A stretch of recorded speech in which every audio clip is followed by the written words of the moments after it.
Hello students, welcome back in your own YouTube channel. This is my 14th lecture.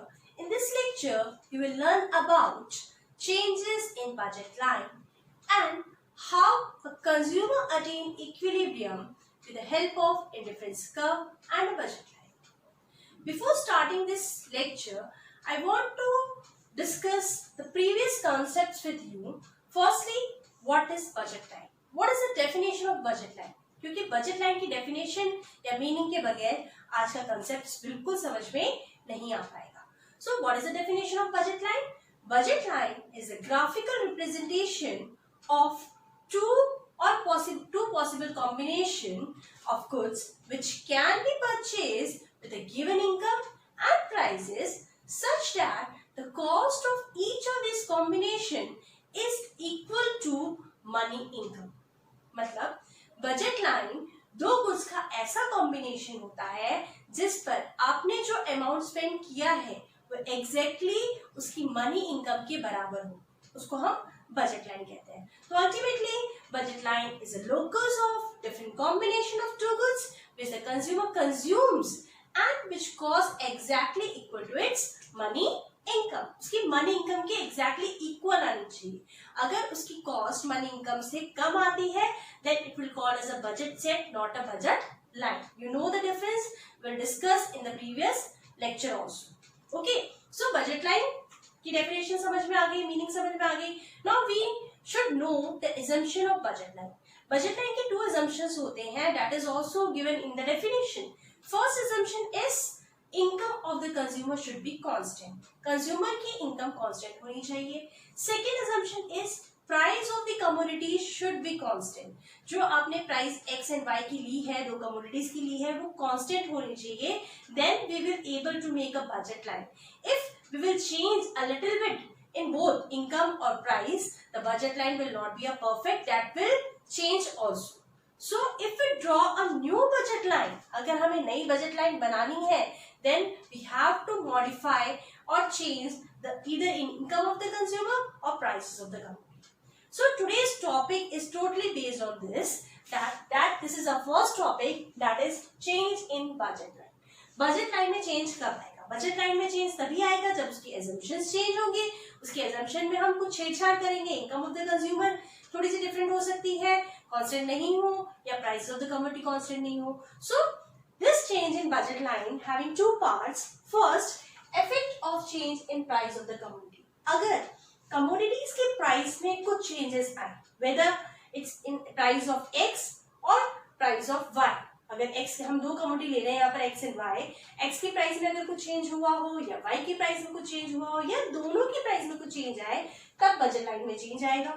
Second, effect of change in the income of the consumer. अगर consumer की income बढ़ती है या घटती है, increase और decrease होती है, तब बजट लाइन में कुछ चेंजेस आएंगे. Otherwise, budget line will be the same. So students, to understand this concept, I will take one by one. First, we'll discuss effect of change in price of the commodity. कि अगर commodity की price में कुछ changes आते हैं, तो उसका budget line पे क्या impact पड़ेगा, क्या effect पड़ेगा. For this, we need some datas regarding. First, we need the income of the consumer. Income, consumer की income लेते हैं. Suppose कंज्यूमर की इनकम हमने ली ₹60. Second we take price of commodity X. X एक कमोडिटी है जिसकी प्राइस हम ले रहे हैं. Suppose I will take this price ₹10 per unit. Okay, then we need a price of commodity Y. Y की कितनी प्राइस ले रहे हैं हम? सपोज विल टेक ₹5 पर. So we need these assumptions. हमने अभी बात करी कि कोई भी बजट लाइन को बनाने के लिए हमें तीन चीजों की जरूरत होती है. First, income of the consumer. Second, price of commodity X, यानी एक कमोडिटी के price of another commodity, that is Y commodity. So let's we draw a budget line first. हम एक बजट लाइन बनाते हैं.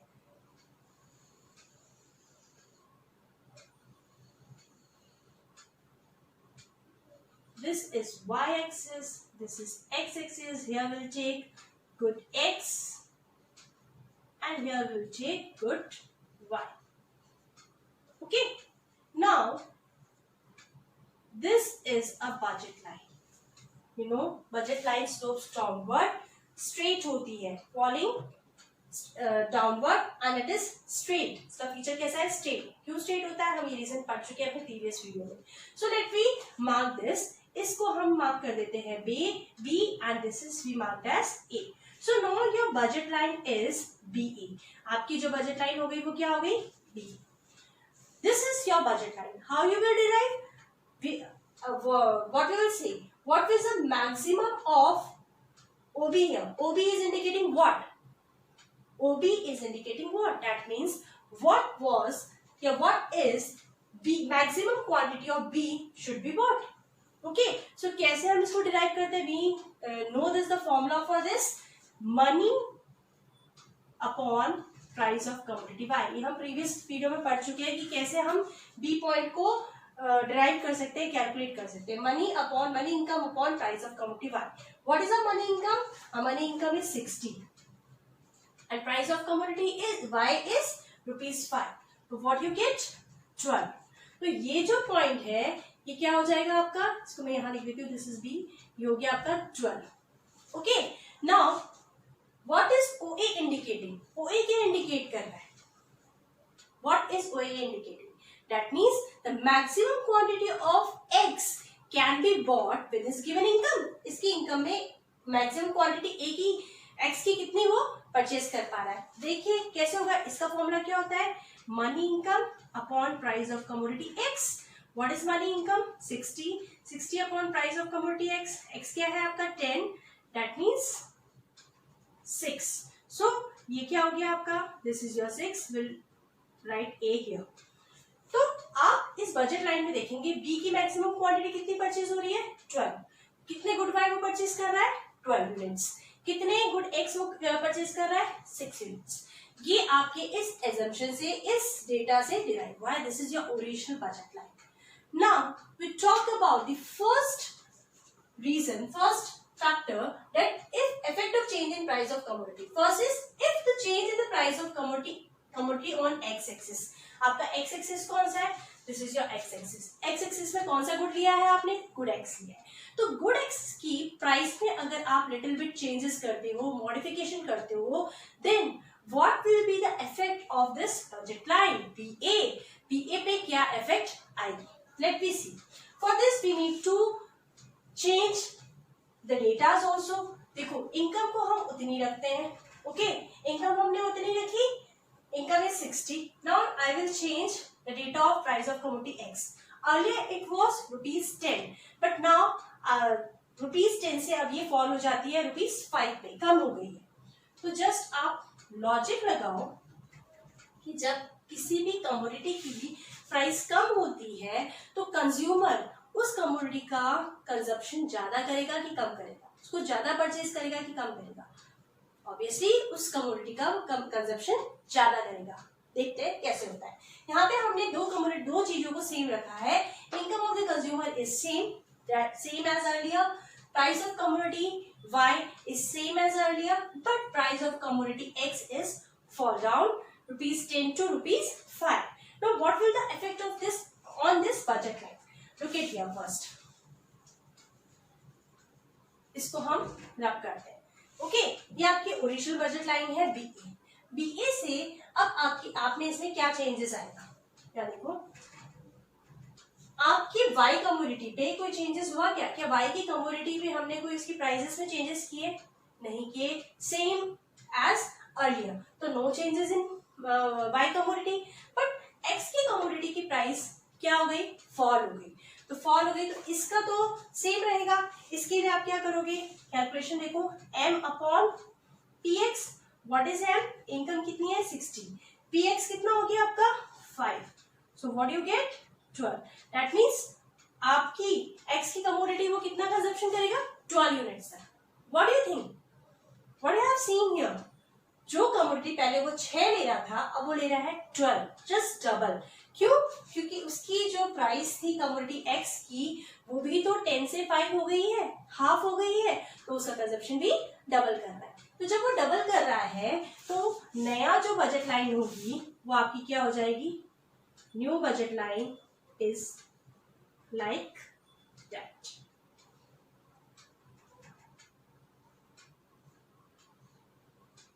This is your new budget line and I will mark this point as A1. इसको मैं A1 कह देती हूँ. ये A था, ये A1 हो गया. और इसको हम, ये 12 है, 12 यूनिट्स A1. ओके, तो आपने क्या देखा, जो आपकी बजट लाइन थी वो रोटेट हो रही है. कहां से? BA to BA1. BA to BA1. Y की कमोडिटी में कोई चेंजेस नहीं आया. क्यों नहीं आया? क्योंकि Y की प्राइस भी चेंज नहीं हुई थी, बट X की प्राइस पहले से कम हो गई, तो कमोडिटी ज्यादा परचेज करेंगे and the budget line shift towards rightward from BA to BA1. ये राइट की तरफ शिफ्ट हो जाएगा. तो आपने एक चीज देखी कि जब किसी भी कमोडिटी की प्राइस कम हो जाती है तो उसका कंजप्शन ज्यादा आता है और वो कहाँ की तरफ रोटेट हो जाएगा? राइट की तरफ रोटेट हो जाएगा. नाउ लेट्स हम इसी प्राइस ऑफ कमोडिटी X को राइज कर देते हैं. ठीक है, पहले आपकी कितनी थी? 10 थी. ओके, अब मैं इस 10 से इसको कर देती हूँ 12. इसको मैं कर देती हूँ 12. मैंने इसकी प्राइस बढ़ा दी. Earlier it was 10. ठीक है, तो ये ओरिजिनल आपकी बजट लाइन थी. अब इसकी मैंने कमोडिटी की प्राइस बढ़ा दी 10 to 12. तो what will the effect on budget line? जब किसी कमोडिटी की प्राइस बढ़ जाती है तो उसका कंजप्शन भी हम क्या करते हैं? कम कर देते हैं. लेट्स सी, वाई में कोई चेंज नहीं आया, इनकम में कोई चेंज नहीं आया, तो बजट लाइन में क्या चेंज आएगा? ये सेम रहेगा. इसमें चेंजेस आ जाएंगे M/PX 60 अपॉन, यहाँ हो जाएगा आपका 12 और ये क्या आ जाएगा आपका 5.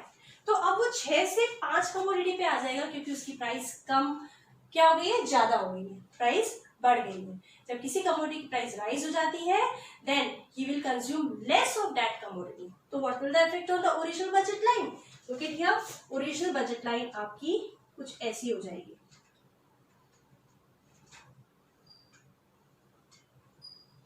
ये आपका हो जाएगा 5 and that we call marked as A2. तो आप देख रहे हैं शिफ्ट कहाँ की तरफ है? रोटेशन कहाँ की तरफ आ गया? लेफ्ट की तरफ. Now your budget line is BA. Now it shift leftward from BA to BA2. BA से BA2 पे आ गया. तो आपको ये कंसेप्ट समझ में आया? The change in the price of commodity on X axis. X axis की commodity की prices में जब हमने फ्लक्चुएशन किया 10 से 5 और फिर 10 से 12 किया तो ये इफेक्ट आया राइटवर्ड एंड लेफ्टवर्ड. राइटवर्ड कब आएगा? जब प्राइस ऑफ कमोडिटी फॉल होगी. लेफ्टवर्ड कब आएगा? जब प्राइस ऑफ कमोडिटी राइज होगी. Is that clear? Now we talk about the second topic, that is change in the price of commodity on Y axis. हमें X axis की commodity को change नहीं करना, बट Y कमोडिटी के price में changes आना है. तो let's we modify the prices of Y commodity. X को सेम रखते हैं, Y में चेंज करते हैं. 5 to मैं पहले कर देती हूँ 4. ओके, क्या हो गया? Price of commodity Y is falling down from 5 to 4. जब ये 4 हो गई तो आपकी X कमोडिटी में तो कोई चेंज आया ही नहीं. ये 6 था पहले के पहले जितना था, 60 divide by 10 that is 6. Y में चेंज आया तो Y में क्या चेंज हो गया? M/PY. M आपका है 60, PY is now 4. What you gate? You get 15. Okay, you get 15. तो अब क्या हो जाएगा? 12 to 15. So you will make your budget line like that. आपकी जो न्यू बजट लाइन होगी वो कुछ इस तरीके से होगी.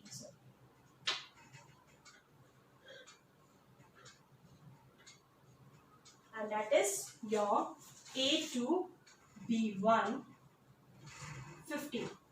There is no change in the commodity X. X में कोई चेंजेस नहीं आया क्योंकि X की प्राइस कांस्टेंट हो गई थी, इनकम कांस्टेंट थी, बट Y की प्राइस फॉल हो गई थी फ्रॉम 5 to 4. तो जब किसी कमोडिटी की प्राइस फॉल होती है तो उसका कंजप्शन बढ़ता है, it increases, it rotate towards right. ये राइट की तरफ हो गया रोटेशन. ठीक है, why right? It is right because of falling the price of commodity Y. Now, if we increase the price from 5 to 5 से अगर आप इसको 6 कर देते हो, then what you get? अगर आप किसी कमोडिटी की प्राइस बढ़ाते हो तो उसका कंजप्शन आप कम करोगे क्योंकि प्राइस बढ़ गई है, इनकम आपके पास उतनी ही है. तो क्या हो जाएगा? 5 to 6 कर दिया तो ये हो जाएगा 10. तो आपकी जो ये शिफ्ट आ गया वो कैसे हो जाएगा? ये कुछ इस तरीके का हो गया, यहाँ हो जाएगा B2 and that is 10. Now it shift towards left because of rise in the price of commodity Y. Get it? आपको समझ में आया topic? Now third topic is changes in the price of both the commodities. Now we will change the price of both the commodities X and Y. अगर हम दोनों की prices में कुछ चेंज करेंगे तो क्या होगा?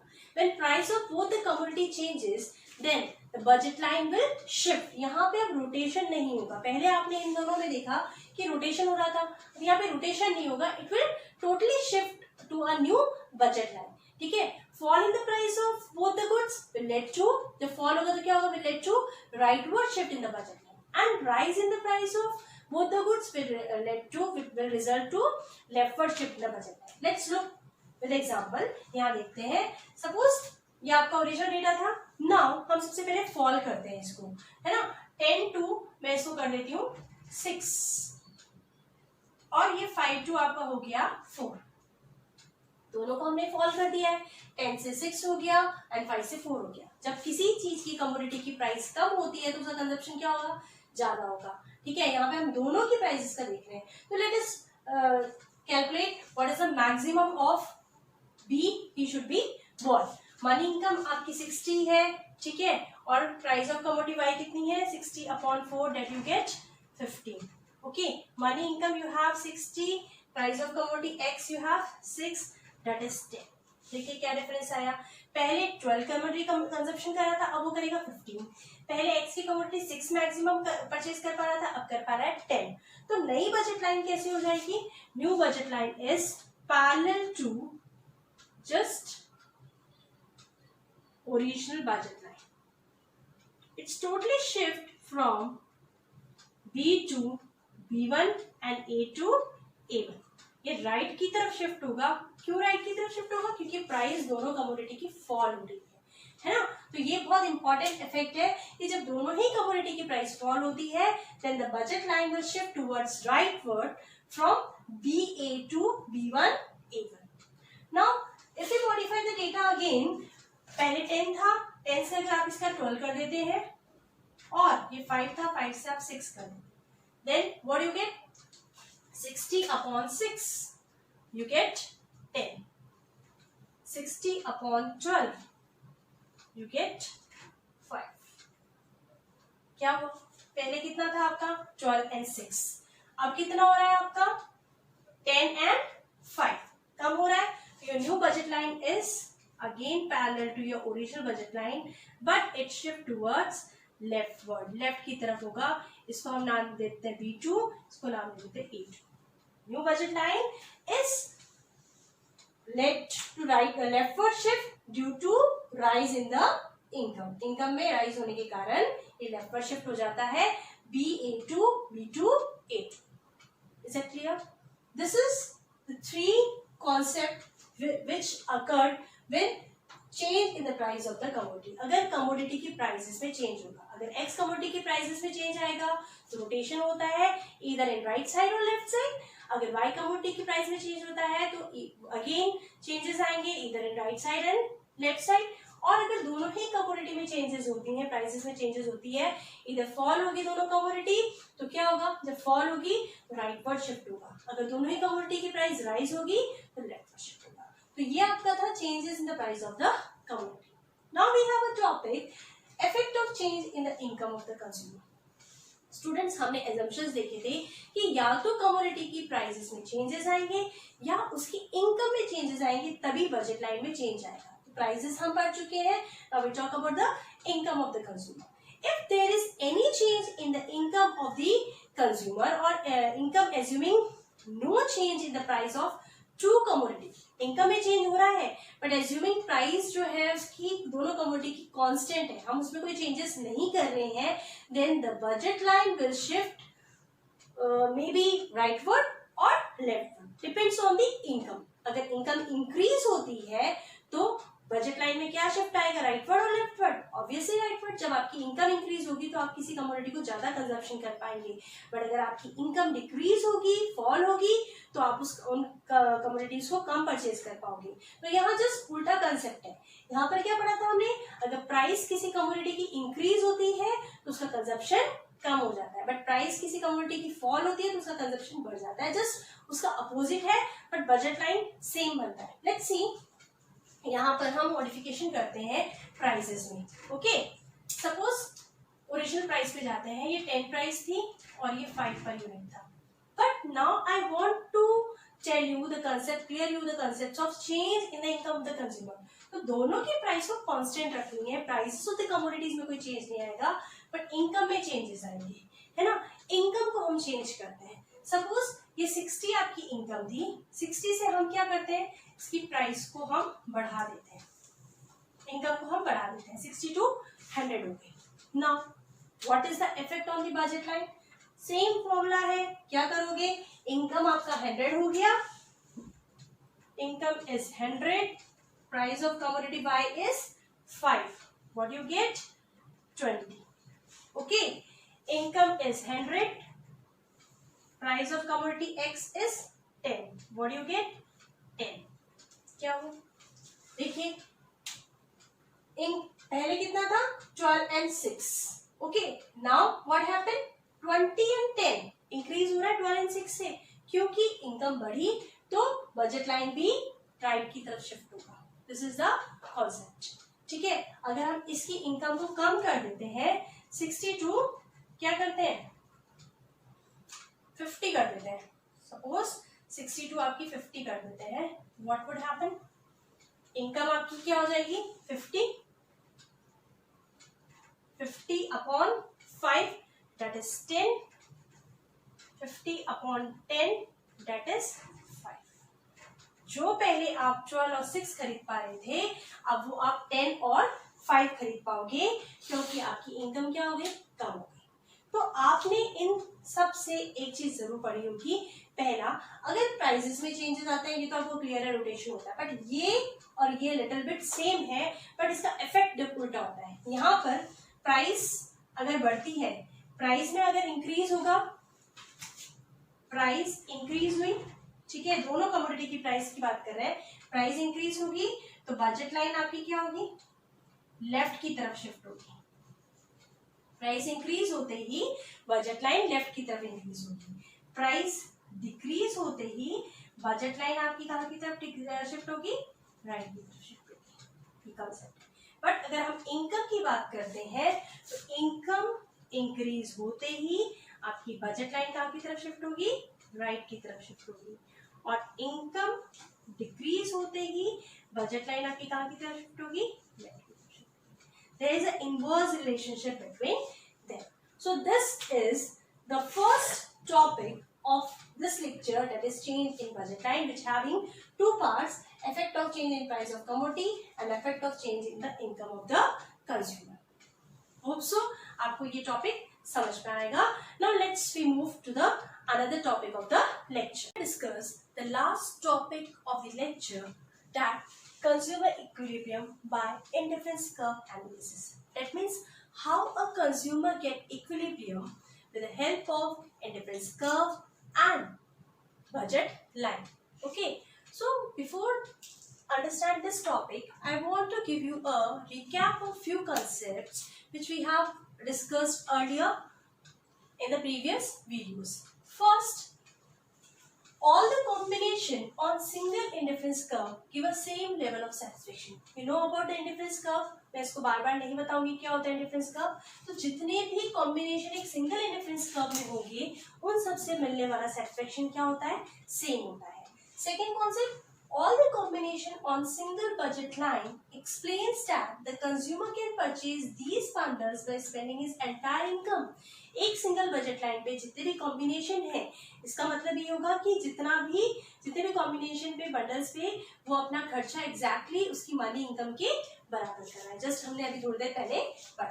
Third concept, slope of budget line is equals to price of commodity x upon price of commodity y। Budget line का स्लोप कैसे ड्राइव होता है? प्राइस रेशियो से, price of commodity x upon price of commodity y। And slope of indifference curve is equal to change in y upon change in x, we call also as delta y upon delta x। Okay, तो ये concept हमने पढ़ा है। इन concepts को पढ़ने का कुछ reason था, why we have discuss this, to get this topic more understandable. हम इस टॉपिक को समझने के लिए हमें ये सारा चीज पढ़ना बहुत जरूरी था।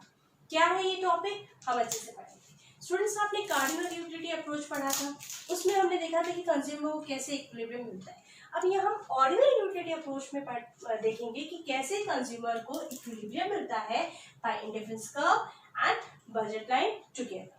To understand this topic we have to merge both the concept of indifference curve and budget line. दोनों की concepts को merge करना पड़ेगा। Look at the diagram here. This is the budget line. BA is the budget line, and indifference curve IC1, IC2, and IC3 are the budget line. ये तीनों आपके indifference curve है। हम दोनों को यहाँ पे पढ़ रहे हैं। अब यहाँ पे ये दोनों intersect हो रहे हैं। आप देख रहे हो यहाँ पे कुछ points हैं, है ना? BA is your budget line. Now first we talk about the indifference curve 1. Indifference curve 1 के जो दो points intersect हो रहे हैं, आपस में intersect हो रहे हैं. Look at the 2 points 1 and 2. Let's mark, give them name. This point we call as F. This we call as G. F and G देते हैं. तो इस budget line पे ये indifference curve intersect हो रहा है 2 points पे F and G. So let's summarize. F and G, ये दो पॉइंट्स हैं, they are lying on the same indifference curve 1. indifference curve 1 पे लाइन हो रहा है, ठीक है, और बजट लाइन BA पे भी इंटरसेक्ट हो रहा है, ठीक है। तो F and G indifference curve same, indifference curve 1 पे लाइन हो रहा है। दैट मीन्स चाहे आप F पॉइंट खरीदोगे चाहे G खरीदो, you get the same level of satisfaction. Okay, now we talk about the budget line. F and G lying on the same budget line, same budget line पे line हो रहा है, ये भी A पे लाइन हो रहा है। सो मतलब चाहे F पे खर्चा करो चाहे G पे खर्चा करो, बराबर सेम बजट है, दोनों का बजट सेम है। F पे होने वाला खर्चा और G पे होने वाला खर्चा सेम है। तो आपने क्या सीखा कि दोनों पॉइंट्स इंडिफरेंस कर्व 1 पे हैं, they get the same level of satisfaction, and F and G budget line पे है, दैट मीन्स उन पे होने वाला खर्चा भी बराबर है। तो ये था आपका indifference curve 1 and budget line के बारे में। Now we move forward to indifference curve 2 and the budget line. कहाँ पे टच हो रहा है आप देखो, इंडिफरेंस कर्व 2 ये है आपका, और this intersect to budget line, this budget line B. यहाँ पे भी दो पॉइंट्स है ना, इसको हम मार्क कर देते हैं C and D। These are 2 points C and D. Now क्या हो गया, अब आप देखो कि F and G, चाहे आप F and G परचेज करो चाहे आप C and D परचेज करो, ठीक है। एक इंडिफरेंस कर्व 1 पे है, second is indifference curve 2। F and G lying on indifference curve 1 and C and D lying on indifference curve 2. By which combination you get the more level of satisfaction? One property आपको याद होगी indifference curve की, higher the indifference curve, higher will be the satisfaction. So which one is higher, indifference curve 1 or indifference curve 2? Obviously indifference curve 2. So F and G से मिलने वाला satisfaction कम होगा C and D के combination से मिलने वाले satisfaction से। C and D को ज्यादा सेटिस्फेक्शन मिल रहा है compare to F and G। Okay, but आप ये चीज देख लो कि ये चारों points F, G, C and D they are lying on the same budget line। ये चारों पॉइंट्स सेम बजट लाइन पे हैं, और वो बजट लाइन क्या है आपका B। मतलब चाहे आप F खरीदो चाहे G चाहे C या D, इन सब पे होने वाला खर्चा सेम। तो students, you are a normal consumer, just think that कि अगर आप F और G का को परचेज कर रहे हो, बट इससे मिलने वाला सेटिस्फेक्शन आपको कम मिलेगा, संतुष्टि कम मिलेगी compare to C and D। खर्चा आपका सेम है, आपकी इनकम सेम है, बट आपको सी एंड डी से मिलने वाला सेटिस्फेक्शन ज्यादा है, which combination you will prefer more? Obviously C and D, because they give you more level of satisfaction. Okay, तो थोड़ा सा कॉन्सेप्ट क्लियर हुआ होगा। इंडिफरेंस कर्व 1 इंडिफरेंस कर्व 2 जब बजट लाइन से इंटरसेक्ट होती है। Now we talk about the equilibrium point. इस पॉइंट को देखते हैं, इसको हम नाम दे देते हैं ई, इक्विलिब्रियम पॉइंट। अब इसको इक्विलिब्रियम क्यों का मैंने अभी हम देखते हैं। This is budget line BA and this is indifference curve 3। Okay, they will both are intersect on point E। ठीक है, तो यहां पर मैं लिख देती हूँ E point. This is line on indifference curve 3। Okay, तो अगर हम इंडिफरेंस कर्व की बात करें, इन पांचों पॉइंट में से किस लेवल पे कंज्यूमर को बहुत ज्यादा सेटिस्फेक्शन या सबसे ज्यादा सेटिस्फेक्शन मिलेगा? पॉइंट E पर, because higher the indifference curve higher indifference satisfaction. Indifference curve 1 से इंडिफरेंस कर्व 2 हायर है, इंडिफरेंस कर्व 2 से इंडिफरेंस कर्व 3 हायर है, तो E से सेटिस्फेक्शन ज्यादा मिलेगा। बट सारे पॉइंट्स किस पे है लाइन हो रहे? Budget line, same budget line है, तो ये सारे point same budget line BA पे इंटरसेक्ट हो रहे हैं, तो इन सब पे मिलने वाला खर्चा क्या है? सेम है। तो वही बात वापस हो गई कि जब खर्चा सब में सेम आ रहा है, तो क्यों नहीं मैं E वाली कॉम्बिनेशन को परचेज करूं, जिससे मुझे सेटिस्फेक्शन सबसे ज्यादा मिलेगा। तो कंज्यूमर हमेशा हाईएस्ट पॉसिबल कॉम्बिनेशन जो होता है इंटरफेस कर्व और बजट लाइन जहाँ पे टेंजेंट होती है, दोनों आपस में जहाँ टेंजेंट होती है, उसी पॉइंट को परचेज करना पसंद करता है, बिकॉज इस पॉइंट पे उसको सेटिस्फेक्शन भी सबसे ज्यादा मिल रहा है और उसका खर्चा भी उतना ही हो रहा है। हम नॉर्मली भी जब मार्केट जाते हैं, हमारे पास 10 चॉइस होती है, बट अगर आपका बजट सेम है, उस बजट में आपको मिलने वाला सेटिस्फेक्शन सबसे ज्यादा हाईएस्ट पॉसिबल है, then you will opt for that combination, और वो पॉइंट है आपका E। तो कंज्यूमर को इक्विलिब्रियम कब मिलेगा? कंज्यूमर को इक्विलिब्रियम तब मिलेगा जब उसकी बजट लाइन और उसका indifference curve, highest indifference curve दोनों आपस में टेंजेंट होंगे। ओके, क्या कंज्यूमर को इस इंडिफरेंस कर्व पे सेटिस्फेक्शन मिलेगा या इक्विलिब्रियम मिलेगा? जस्ट लुक एट एंड से, नहीं मिलेगा। क्यों नहीं मिलेगा? क्योंकि यहाँ पर उसको हाईएस्ट इंडिफरेंस का higher will be the satisfaction. ये चीज तो उसकी प्रॉपर्टी फुलफिल हो रही है, बट क्या बजट इस पे टेंजेंट हो पा रहा है, इंटरसेक्ट हो पा रहा है? नहीं हो पा रहा है, क्योंकि अब उसका बजट तो इतना ही था और वो खर्चा इतना कर रहा है ना। इतना जब वो सेटिस्फेक्शन लेने की सोच रहा है, बट खर्चा उसके पास पैसे नहीं है, खत्म हो गए, तो क्या उसको सेटिस्फेक्शन मिलेगा, इक्विलिब्रियम मिलेगा? नहीं मिल पाएगा। क्यों नहीं मिल पाएगा? क्योंकि अब उसके पास पैसे खत्म हो चुके हैं, तो अब वो इसको एफर्ट नहीं कर पा रहा है। How he will get the equilibrium? नहीं मिल पाएगा। ये तभी पॉसिबल है जब अगर वो अपनी इनकम को इंक्रीज कर दे। अगर आपने अभी देखा, हमने चेंजेस वाला पढ़ा है कि नया बजट लाइन फॉर्म करने के लिए मुझे एक नई बजट लाइन लानी पड़ेगी, इसके पैरेलल, जो इससे टेंजेंट करते हुए जाए, ऐसी एक बजट लाइन होनी चाहिए मेरी। और ये बजट लाइन तब होगी या तो ये मेरी बजट लाइन आगे की तरफ शिफ्ट होगी। आगे की तरफ शिफ्ट क्यों होगी, कब होगी?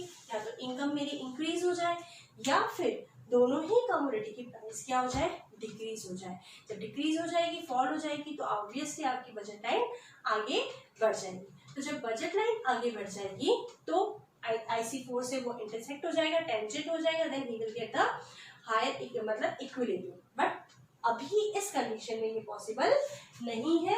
क्यों नहीं है? क्योंकि इसके पास पैसे खत्म हो चुके हैं इस पॉइंट तक पहुंचने के लिए, बिकॉज बजट कांस्टेंट है, बजट की भी कुछ लिमिटेशंस होती हैं, और कंज्यूमर की इनकम बढ़ जाए या प्राइस बढ़ जाए तो ये पॉसिबल होगा, otherwise it is not possible. तो हमने ये पॉइंट पढ़ लिया कि कब कंज्यूमर को इक्विलिब्रियम मिलेगा। कंज्यूमर को इक्विलिब्रियम तब मिलेगा जब उसकी वो indifference curve, highest indifference curve और बजट लाइन दोनों आपस में टेंजेंट होंगे। Now let's talk about some conditions for consumer equilibrium. Consumer equilibrium की कुछ कंडीशंस होती हैं, ठीक है, हम वो पढ़ते हैं। सबसे पहली कंडीशन ये होगी, at the point of equilibrium budget line should be tangent to the highest possible indifference curve. तो मैं यहाँ जनरली लिख देती हूँ, at the point of equilibrium कब जनरेट होगी? When, first condition, when budget line is tangent to the highest indifference curve. What do you mean by this? Highest indifference curve से budget line tangent होगी. अब आप इस diagram में देखो, this is your budget line और highest indifference curve क्या है आपका IC3. ये दोनों आपस में इंटरसेक्ट हो रही है ना. ये टेंजेंट हो रही है. टेंजेंट क्यों बोला है? टेंजेंट का मतलब ये होता है कि अब इसके आगे क्या वो IC4 पे टेंजेंट हो पा रही है? नहीं हो पा रही. क्यों नहीं हो पा रही? क्योंकि उसके पास बजट नहीं है. तो ये लास्ट स्टॉप है जहां पर बजट लाइन और इंडिफरेंस कर्व दोनों आपस में टेंजेंट होगी. तो ये कंडीशन फुलफिल होनी बहुत जरूरी है, तब कंज्यूमर का इक्विलिब्रियम होगा when budget line and indifference highest possible indifference curve tangent to each other. Okay. Second उसकी कंडीशन क्या होगी? सेकेंड कंडीशन ये होगी slope of budget line is equals to slope of indifference curve. अभी हमने दोनों के फॉर्मूले पढ़े. क्या होता है? Slope of budget line is equals to slope of indifference curve. As you have known that budget line का slope क्या होता है? Price of commodity x upon price of commodity y. Slope of indifference curve क्या होता है? delta y upon delta x. ये दोनों आपस में कब इक्वल होंगे? अब देखो यहाँ पर इक्वल हो रहे हैं. क्यों इक्वल हो रहे हैं? क्योंकि इंडिफरेंस कर्व का फीचर कैसा है? Convex to the origin. Budget line का फीचर कैसा है? स्ट्रेट.